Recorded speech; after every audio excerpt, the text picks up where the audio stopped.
Bom, então estamos aqui com Isaf, que é professora titular do Programa de Comunicação da Universidade Paulista. Também fez o doutorado nessa área, né, de influenciadores digitais. Acho que uma das primeiras pesquisadoras a estudar e entender melhor esse conceito dessa economia de criadores. E a gente vai discutir bastante, né, sobre esse tema, mas antes quero fazer uma pergunta, assim. Pergunta séria. Pergunta séria. Você já jogou o jogo do Tigrinho? Pergunta séria. Olha, não. Eu sou a pior pessoa do mundo pra falar de universo de games e aposta. Eu não sei nem jogar Mario, gente. Perdão por isso, mas não sei. Nunca joguei nada. Então, tá certo. Elton, você já jogou? Eu nunca joguei. O jogo do Tigrinho e aposta nas bets? Nunca apostei. O máximo que eu cheguei foi numa máquina caça-níquel em Las Vegas, que eu botei $5 e eu perdi em contados 7 segundos. E aí eu cheguei à conclusão que aquilo não era pra mim. Eu não ganho o suficiente pra tudo isso no mês.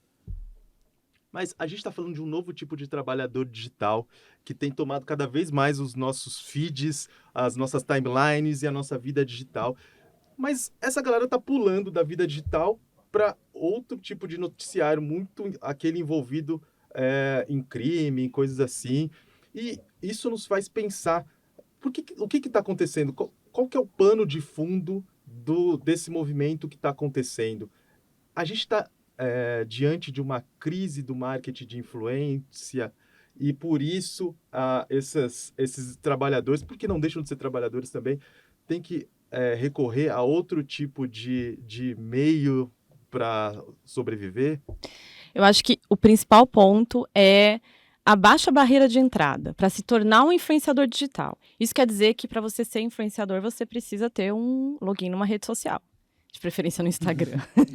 E isso significa que para você atuar profissionalmente como influenciador, você não precisa passar, por exemplo, por aquilo que a gente chama de paradigma do expert, ou seja, acumular expertises, competências profissionais, habilidades específicas. Nada disso é imprescindível. Tem uma conta numa rede social, você pode se intitular. Até a profissão é autodenominada, né? Você se declara influenciador e você é influenciador. Isso vai gerando quase que uma superlotação nas redes sociais de influenciadores digitais.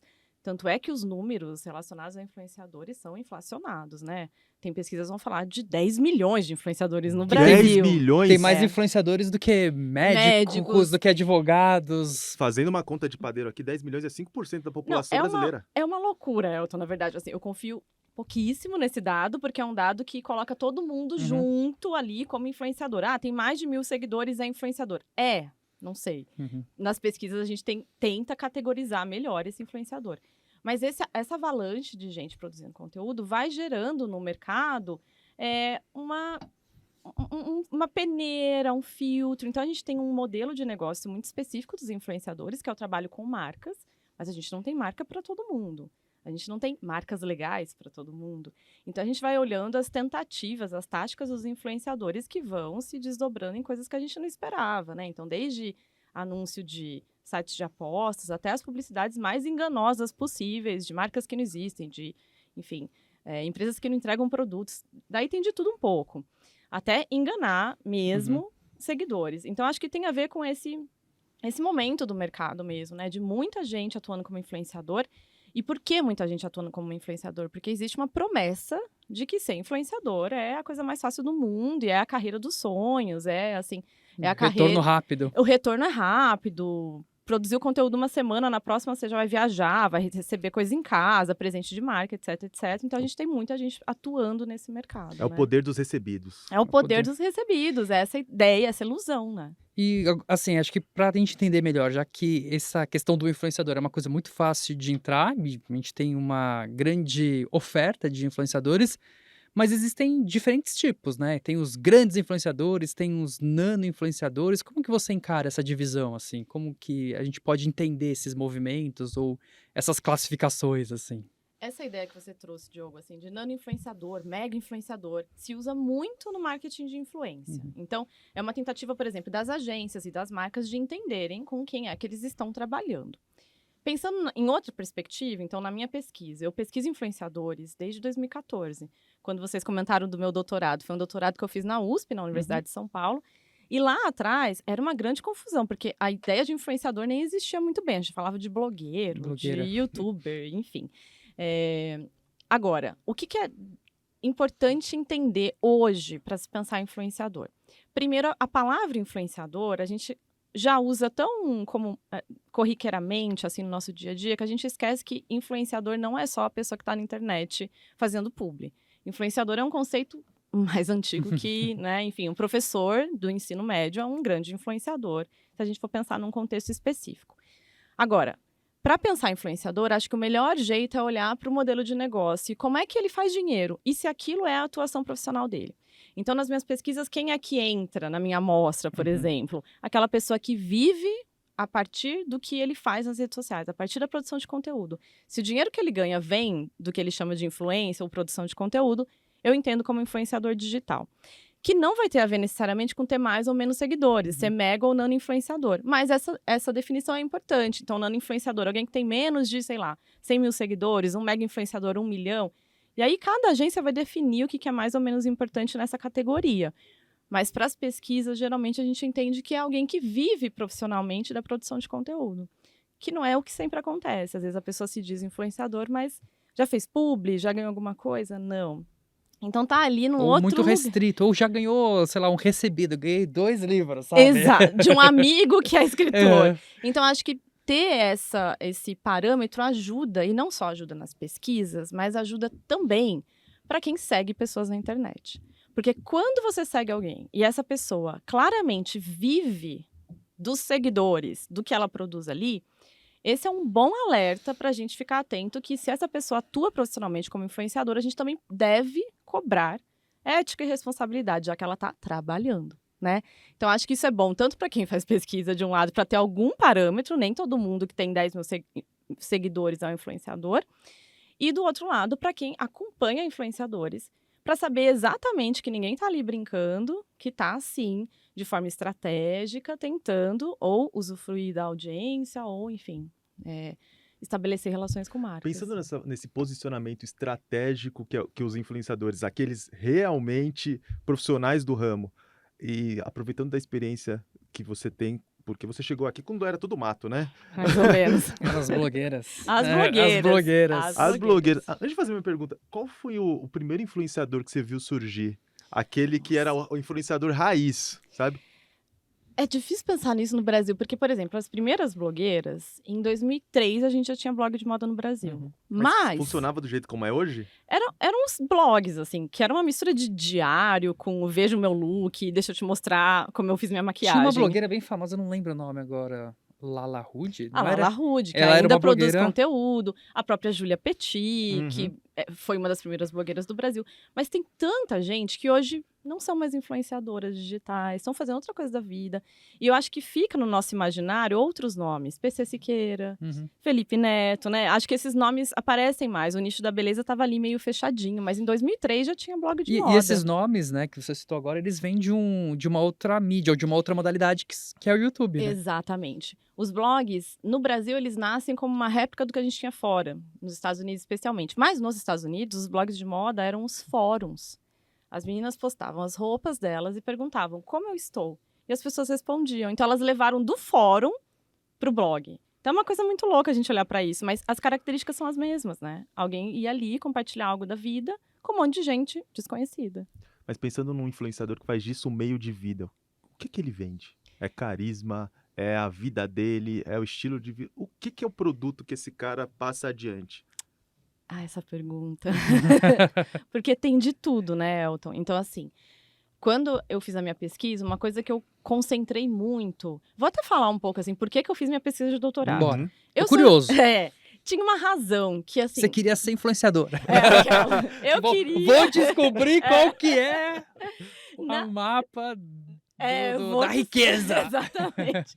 Mas, na verdade, a minha pesquisa nasceu de um rançozinho. Eu sou jornalista de formação.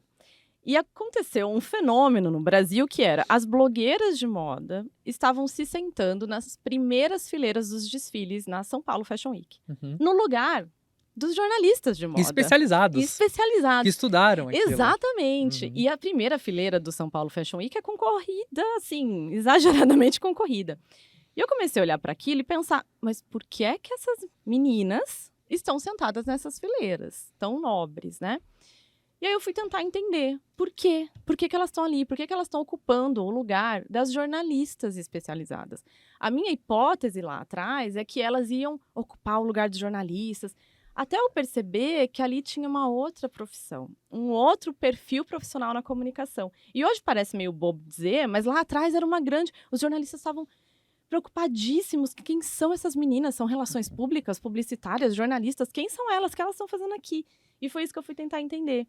E aí, as pesquisas, elas têm vida própria, né? Elas vão nos levando para caminhos, o Diogo sabe bem, que a gente nem imagina. E aí eu fui, na verdade, percebendo que ali tinha um novo perfil profissional na comunicação, que tinha características, habilidades, competências profissionais específicas. E isso tem a ver com a sua pergunta, Elton. O que é que eles vendem? O que eles têm? É carisma? É um conhecimento? Quando eu estudei as blogueiras de moda, o que aparecia era uma tentativa de construir alguma credibilidade referente ao universo da moda e da beleza. Mesmo que pessoal. Mesmo que fosse, hoje eu combinei azul com verde, hoje eu usei uma... Mesmo que fosse isso, tão bobo, usando 1000 aspas aqui. Mas era um tipo de competência, de crédito que elas acumulavam, mesclado com uma pessoalidade e que apresentavam isso para uma audiência. E que a audiência via muito ganho nisso, porque antes a gente tinha uma mídia que dizia o que fazer, como fazer, e muito restrita. Se a gente for pensar na moda, elitista, né? Enfim, para você acessar a moda, você tinha que ter uma TV a cabo, ou comprar revista, não era algo democrático. As blogueiras vieram e democratizaram a moda, passaram a traduzir o desfile, traduzir uma moda inacessível. Então, pode parecer que elas vendiam futilidade ou nada, mas elas vendiam um tipo de expertise pessoalizada, mas um tipo de expertise. E, sobretudo, elas democratizavam assuntos antes muito restritos.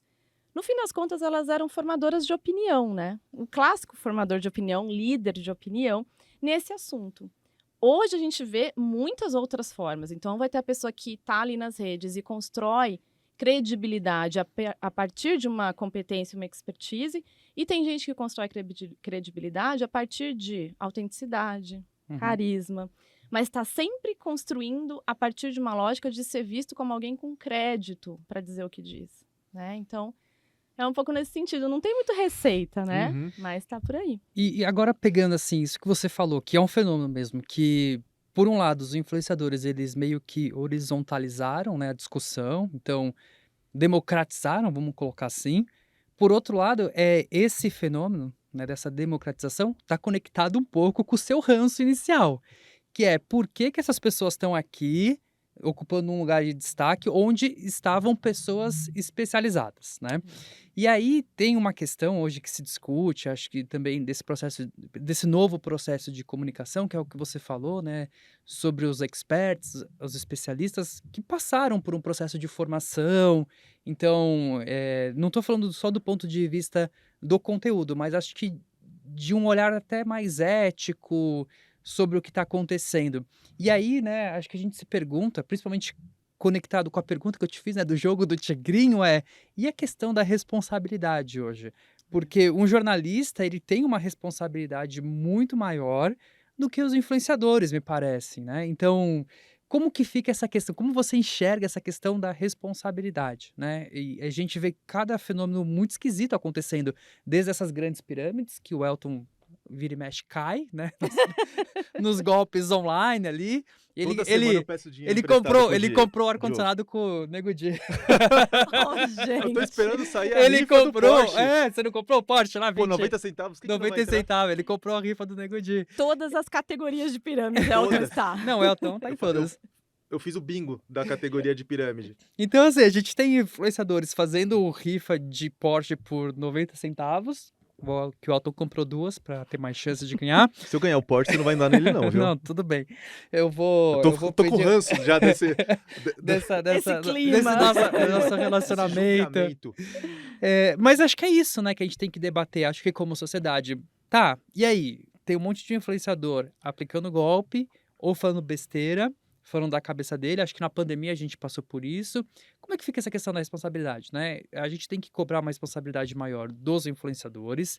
E isso tem que ser como, né? Então, sei lá, tem que convencer marcas também. Acho que as marcas também é o que leva a grana para eles. Mas E as plataformas, a gente tem que pensar numa regulação de influenciadores, como a França começou a desenhar. Como você vê essa questão, assim? Que eu acho que é importante, né? E sensível para a sociedade. É muito importante e é a questão mais urgente para pensar influenciadores hoje. Indo por partes, assim, pensando regulamentação. Quando se fala em regulamentação, as pessoas começam a pensar, nossa, então eu vou proibir que as pessoas sejam influenciadores. E aí surge uma outra pergunta. Então, para ser influenciador, tem que fazer faculdade de influenciador? Calma. Não é assim. Não é bem assim.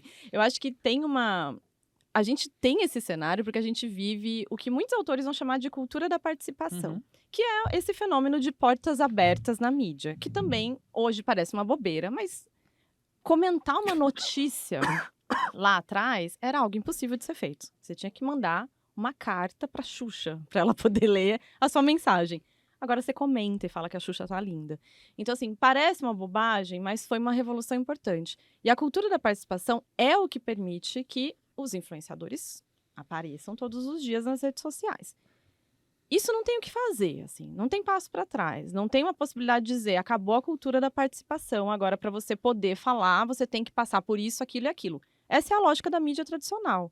Não tem como voltar para esse desenho. Então, definir quem pode ou não pode falar nesse lugar de se tornar um influenciador, acho que não é possível de ser feito. Agora, depois que a pessoa chega lá, né? Porque se tornar um influenciador digital é também passar por vários processos de legitimação. Isso foi algo que eu identifiquei na minha pesquisa. Os influenciadores passam por processos de legitimação.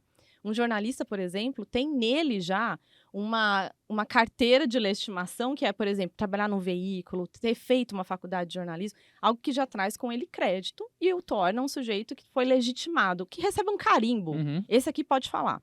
Os influenciadores não recebem um carimbo quando nascem no digital, mas Eles constroem. eles constroem. Eles- Todos os dias. Eles constroem Mas esse dá pra carimbo. gente ver esses constrói. passos da legitimação e quais são eles? A gente pode ver, por exemplo, o primeiro mais importante processo de legitimação é esse carimbo das audiências. Quando a gente pensa em legitimação das audiências, aí entra diretamente a discussão sobre literacia e educação midiática. Uhum. Porque a gente legitima o influenciador todo dia em cada post que ele faz. No primeiro post de bobagem que ele faz, ou de tentativa de enganar os seguidores, essa poderia ser uma barreira do processo de legitimação, mas não é.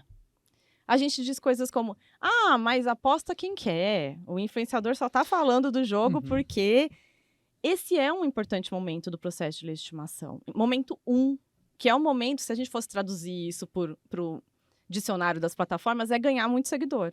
Ganhar seguidor não é só ter número, é ser legitimado. O momento 2 é a legitimação da mídia e do mercado. 2 e 3, né? Então, a legitimação do mercado é quando uma marca Banca a decide galera. trabalhar com aquela Hashtag pessoa. publi. Exatamente. Fez uma publi, o que isso significa? Não é só porque ele tem um agente muito bom, ele foi legitimado pelo mercado publicitário. Isso é muito importante. E o mercado publicitário se traduz em mercado alimentício, mercado tech, enfim, mercado da moda, da beleza. Alguém foi lá e carimbou de novo esse influenciador. E tem a mídia também. Ah, influenciador adora sair em portais, em Sim, capas de revista, Em né? capa de revista, a gente fala, a mídia morreu. Não, o influenciador Nunca. tá doido Ah. para sair na capa de uma revista. É, assim, o processo 3 de legitimação, mais um carimbo para esse influenciador. Então, quando a gente fala em regulamentação, por exemplo, olha para o caminho que esse influenciador faz até chegar lá. E, de repente, quando ele chega e faz, sei lá, uma publicidade, quando ele fala do salário maternidade, dizendo que para você conseguir um salário maternidade, que é um direito das mulheres no Uhum. Brasil, você tem que fazer isso, tem que pagar por isso, ou seja, ele engana as pessoas. Quando chega ali é que a gente vai falar, nossa, o que deu errado? Poxa, mas ele subiu degrau por degrau até chegar nesse lugar, né? Então, quando a gente pensa em regulação, acho que é um combinado. Acho que é um combinado que tem a ver com plataformas, no sentido de a gente pensar, por exemplo, que tipo de conteúdo. E aí eu não estou só falando de influenciador, estou falando de plataformas de maneira geral, né? Então, assim, que tipo de conteúdo pode estar nas plataformas? Então, um conteúdo desinformativo, um conteúdo de ódio, um conteúdo, enfim, ilegal, que tipo de conteúdo pode estar ali? Eu acho que esse é o limite das plataformas, esse tipo de gestão de conteúdo nesse sentido, mas não de definir quem é ou quem não é influenciador, quem merece ter mais ou menos seguidores. É, isso é uma coisa que organicamente vai se... Vai acontecendo. Um outro ponto é marcas. As marcas são imprescindíveis. Foram as marcas que tiraram as blogueiras do amadorismo. e levaram para o Uhum. mercado profissional. As blogueiras faziam os posts quando elas queriam, do jeito que elas queriam. De repente, uma primeira marca contratou e disse, ó, você tem que me entregar às 4 da tarde. Não vai fazer post de madrugada, não. As marcas institucionalizaram o trabalho das Porque era blogueiras. vida louca. Era assim, Vai, faça como vou quero. fazer o que eu quiser, a foto que eu quiser, quando eu quiser. Uhum. Foi a marca que disse, vai fazer assim, vai me entregar nesse horário, vai ser desse tamanho, com essa foto. As marcas foram imprescindíveis na profissionalização das blogueiras. As marcas seguem sendo imprescindíveis. Agora, numa outra lógica, numa discussão sobre ética e responsabilidade. E as audiências também são. Mas a gente não pode jogar tudo no colo das audiências, né? Pelo que eu estou entendendo, audiência, marcas e plataformas têm que atuar como... Agora eu vou gastar, hein? Vai, vamos lá. Gatekeepers. Tá louco? Gatekeepers. Gatekeepers Não, dessa... mas explica pra audiência. Aí você me pegou. Não, Né, tô brincando. se alguém não souber o que é um gatekeeper. Gatekeepers são aqueles guardiões dos portais que estabelecem o que pode e o que não pode. Uhum. E esse tipo de conceito é muito difuso, mas uma regulamentação que tem que ser colocada no papel, alinhada com muitos players do mercado e que pensa nessa figura de gatekeeper, vai dar muito pano para manga, hein? Vai. Porque o nascimento dos blogueiros tem a ver com o desaparecimento, usando aspas, dos gatekeepers. É. Exato. Né? Então, eles surgem porque a gente não tinha mais, teoricamente, não Permitiram, tem mais né? Acho que as plataformas elas permitiram uma democratização, né, da É. comunicação, e aí é uma dinâmica que é muito interessante, porque se a gente pensar, mesmo nesse processo nível 1, né, da própria audiência, às vezes tem um influenciador que começa a falar bobeira, ele vai sendo, perdendo a sua legitimidade, porque muita gente começa a deixar de seguir e tal, só que ao mesmo tempo ele tá num ambiente tão dinâmico que vão chegando pessoas novas, e Exato. vão se atraindo por aquele discurso. Então, é uma dinâmica muito, muito, acho que única, né? Que a gente está vivendo numa escala global, né? E difícil de contornar, assim, nesse cenário que a gente tem, sabe? Não quero ser desesperançosa, não é isso. Mas eu acho que a gente tem que pensar estratégias que são múltiplas, né? Não é um Aham. único jeito de resolver essa questão. Até porque, assim, eu acho que tem um ponto super positivo. Eu acho que essa democratização, são muitas vozes falando. Eu acho que o que a gente precisa como sociedade é encontrar esse equilíbrio de... Você pode falar o que você quiser, mas você tem que ser responsável se você falar bobeira, se você clicar o jogo do tigrinho, se você fizer o Elton comprar 2 rifas de um Porsche, É né? Eu tô isso. me sentindo Então, perseguido nesse não. programa. Tem alguma coisa acontecendo. Eu concordo com Uhum. isso, Diogo, assim, e inclusive, eu estudo influenciadores, mas eu sempre brinco, assim, não me chama para bater influenciador. Eu Uhum. não vou fazer isso, porque eles não são, eles estão implicados numa dinâmica super complexa. Uhum. Então, é claro que o influenciador tem culpa, tá fazendo coisa errada, enfim. E, inclusive, o Brasil já está provido, né, de leis para regulamentar alguns aspectos que vão passar pela responsabilidade, por exemplo, civil dos influenciadores Uhum. digitais.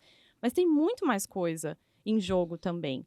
E, às vezes, quando a gente fala, por exemplo, de responsabilidade, conteúdo dos influenciadores, as pessoas começam a se culpar do tipo, nossa, então eu não posso mais seguir o influenciador que faz dancinha, porque ele é, sei lá.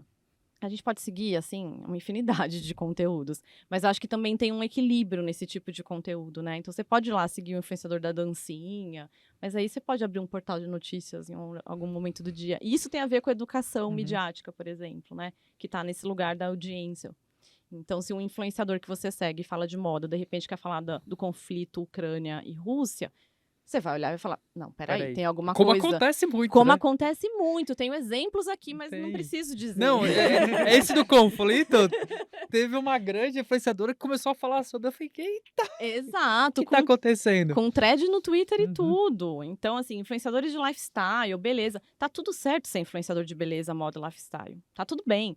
Mas você tem limites ali, né, de área, de conhecimento, que talvez não seja tão interessante ultrapassar. Ou, quando ultrapassar, fazer isso com responsabilidade. Então, chama Não. alguém para falar sobre isso, né? Então, e aí, acho que as audiências munidas, assim, de ferramentas para entender o que está acontecendo ali, também se protegem, em alguma medida, né? Vamos dar outra ferramenta para a audiência ficar munida do que ela está vendo na tela. Quando a gente fala do valor gerado pelos influenciadores, até para a gente ficar nessa questão de uma visão mais empática em torno deles, com quem que fica esse valor? E aqui a gente não está falando só da grana que vai para o bolso, mas da reputação, da credibilidade, de tudo que é gerado por aquele conteúdo.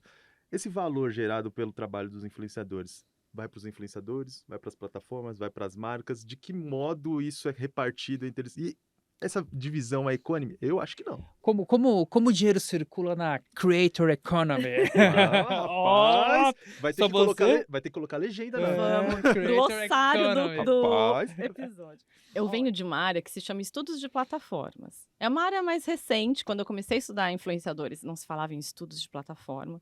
Mas hoje a gente costuma pensar nessa ideia.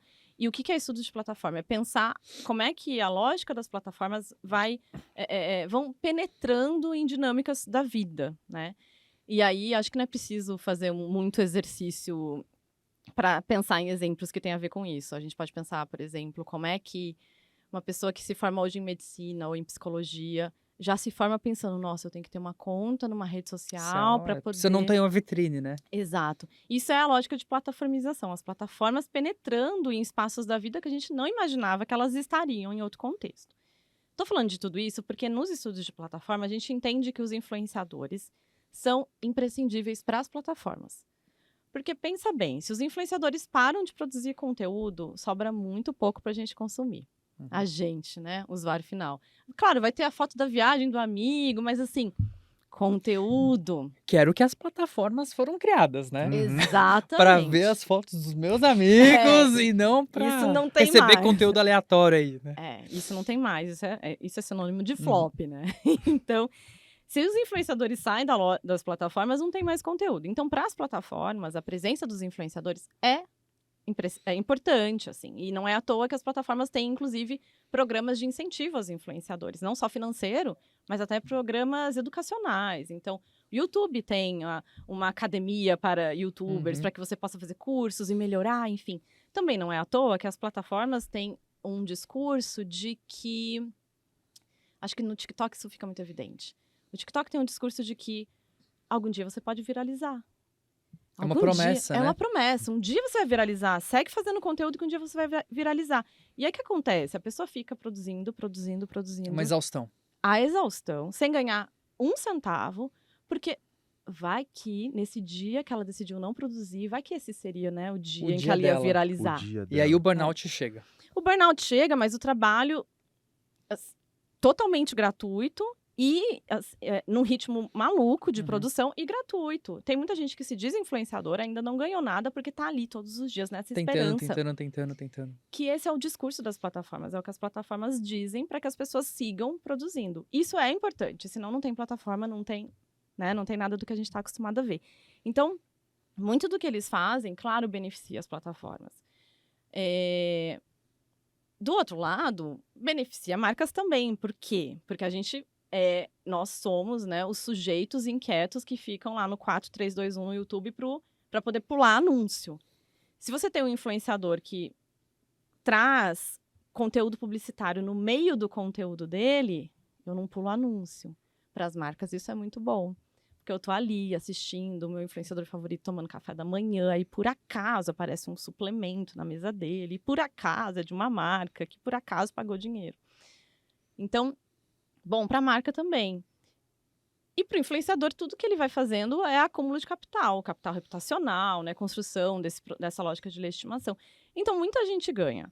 Acho que plataformas ganham bastante, mas a gente não pode ignorar também que os grandes influenciadores do Brasil vivem muito confortavelmente, né? Enfim, esse sonho do luxo vem muito desse desenho dos influenciadores digitais, que estão no mercado publicitário, que é um mercado bilionário, né? Então, o dinheiro circula por muitas mãos. E ainda nem vou falar das agências que estão no meio do caminho entre o influenciador e as marcas, as agências de casting e outras plataformas que oferecem serviços específicos para os influenciadores. Então, é um mercado gigantesco. Inclusive, para quem está ouvindo a gente, estar nessa creator economy não é só sendo influenciador ou criador de conteúdo. Você pode ser assessor de influenciador, produtor de influenciador. Os influenciadores construíram uma economia gigantesca ao redor deles, né? E aí eu tenho uma pergunta, que é o seguinte. Você falou que a economia é gigantesca, e eu concordo, mas ela vem mudando, essa economia? O que está acontecendo, assim? Porque as grandes marcas, elas ainda continuam apostando. Porque eu vi o caso curioso, até tinha comentado com o Elton, foi em algum... Não lembro onde eu vi, mas era uma influenciadora, vamos dizer, nano-influenciadora, ela tipo, tinha 30 mil seguidores, E ela era muito forte na cidade dela, numa cidade do interior. E ela fazia vários publis locais ali. E um dia ela fez um vídeo, e esse vídeo viralizou. E ela passou de 30 mil para 150, 180 mil seguidores. E para ela foi péssimo, porque ela falou, agora o meu conteúdo ele é dizimado por esses seguidores, então eu tenho pouco acesso das pessoas da minha cidade e eu tô perdendo publi. Da mesma forma, você tem os grandes influenciadores, mas e as marcas também, sei lá, eu sinto que as marcas parecem tá dando uma segurada. Como é que tá esse momento atual hoje, assim? As marcas estão dando uma segurada porque a gente está testemunhando uma crise reputacional dos influenciadores. Uhum. E é assim, a crise vai se instaurando em jogo do tigrinho, desinformação e desinformação. Rifa. Em rifa, até a gente chegar num cenário que as marcas começam a pensar, será que vale a pena? Será que é melhor eu criar o meu influenciador com inteligência artificial? Será que é melhor eu produzir alguma coisa própria ao invés de investir em influenciadores? E a gente está dando exemplos aqui exagerados de jogo do tigrinho, mas pode ser uma crise. Um influenciador que foi contratado, que falou uma bobagem, se enfiou numa crise e a crise reverbera também para a marca contratante, né? Então, acho que a gente está num momento de uma certa crise reputacional.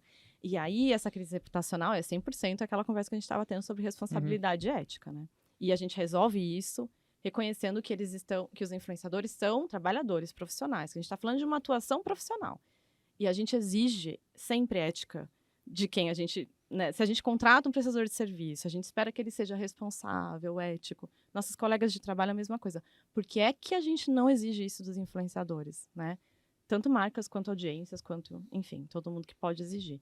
Então, acho que a gente estamos testemunhando uma crise reputacional. E sabe, só para terminar o bloco, ainda pensando que o influenciador é um trabalhador, sobretudo um trabalhador, mas pelo que a gente está conversando aqui, pelo que eu estou entendendo, muito precarizado, porque tudo depende dele. Como seria uma greve dos trabalhadores?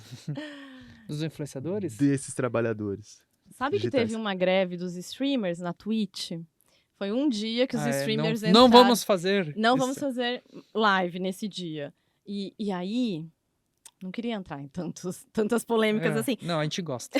Mas aí, foi muito curioso esse dia, porque muitos decidiram, vou aderir, porque a Twitch estava mudando o modelo de financiamento dos criadores, então pagando muito menos do que pagava antes.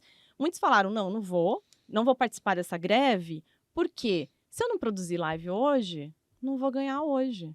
Então, não vou parar. Desculpa, vocês dêem um jeito aí na greve de vocês, na luta de vocês, mas eu não vou aderir porque eu não vou ganhar dinheiro.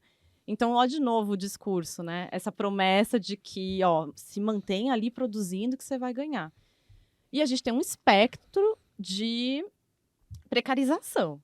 A gente não pode dizer que todos os influenciadores estão numa lógica precarizada, porque não é exatamente como funciona. Mas a gente tem muitos aspirantes a influenciadores que trabalham numa lógica de trabalho aspiracional, que é esse trabalho de aspirar a um dia, quem sabe eu chego lá.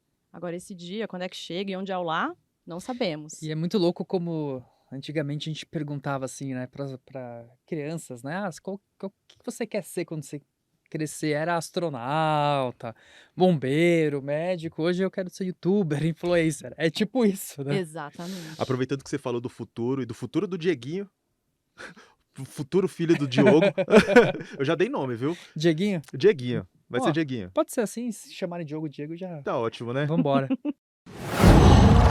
Qual?